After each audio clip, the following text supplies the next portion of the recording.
Today we're unpacking, well, a real political curveball. The results of the 2025 Canadian federal election. Yeah, the report we've looked at shows some pretty unexpected shifts. Quite surprising. Definitely. And the big question we're really digging into is how Mark Carney, a relatively new leader, managed this win. Especially with, all the domestic issues floating around and, crucially, that intense pressure from the U.S. Okay, let's jump right in. The headline: the Liberals win, Mark Carney is Prime Minister. It's kind of astonishing. It really is. I mean, no prior elected office experience. He only became leader, a month before the election after Trudeau left? Exactly. The report nails it, calling it a dramatic political turnaround. Feels absolutely right. And you can't ignore the context here. The report highlights President Trump's aggressive policies. Right, the tariffs, even the talk of annexation, that stuff clearly played a huge role. It seems to have dominated the conversation. People were understandably concerned. And Carney's campaign seemed to latch onto that, focusing on Canadian sovereignty, economic stability. Leveraging his financial background, yeah. Mm-hmm. That message probably hit home for voters worried about the U.S. situation. It looks like it.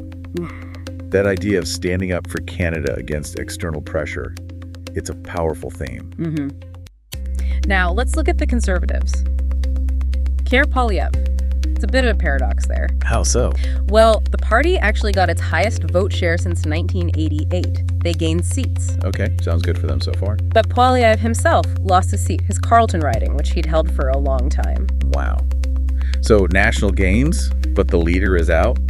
That really adds another layer, doesn't it? It certainly complicates the narrative for them. Then you have the NDP. Yes. The report paints a pretty bleak picture for them. It does. A really low vote share. They lost official party status. Which, just for clarity, means losing specific parliamentary resources and recognition. It's a big deal. A very big deal. And Jagmeet Singh resigned after losing his own seat in Burnaby Central. Truly feels like the end of an era, as the report puts it.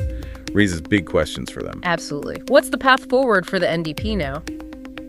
Meanwhile, the Bloc Québécois. They seem pretty steady, right? Yeah, consistent seat count, according to the report. Still representing Quebec's interests strongly in Ottawa. Okay, so let's talk numbers. Parliament has 343 seats total. You need 172 for a majority. Right. And the Liberals, the projections put them somewhere between 145 and 160 seats. So a victory, yes. But that majority government is definitely not guaranteed. It's close. Very close. Which likely means, a minority government situation, maybe needing support from other parties, could be complex. Interesting times ahead, politically. The report also briefly mentions the use of hand-counted ballots. Just a small detail, but it speaks to Canada's electoral process, that focus on transparency and integrity. Good point. So zooming out, what really drove this shift? The report points to two main things. Seems like a combination, yeah. Domestic discontent is mentioned. Although the report doesn't detail exactly what that discontent was about. True. But the other factor is clearer. That external pressure from the United States. The Trump effect.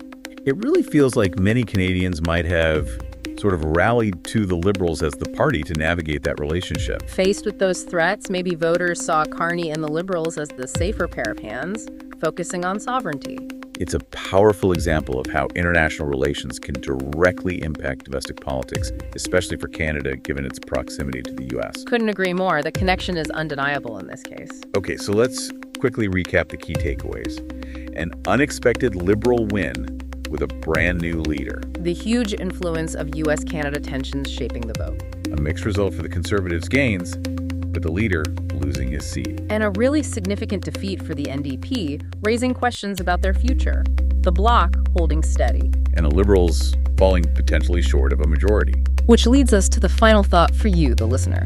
Given how close the Liberals are to that majority, and with those U.S. tensions likely not going away, what are the biggest challenges, maybe opportunities, too, facing Canada right now? And what does this rapid shift tell us about, how democracies react to outside pressure?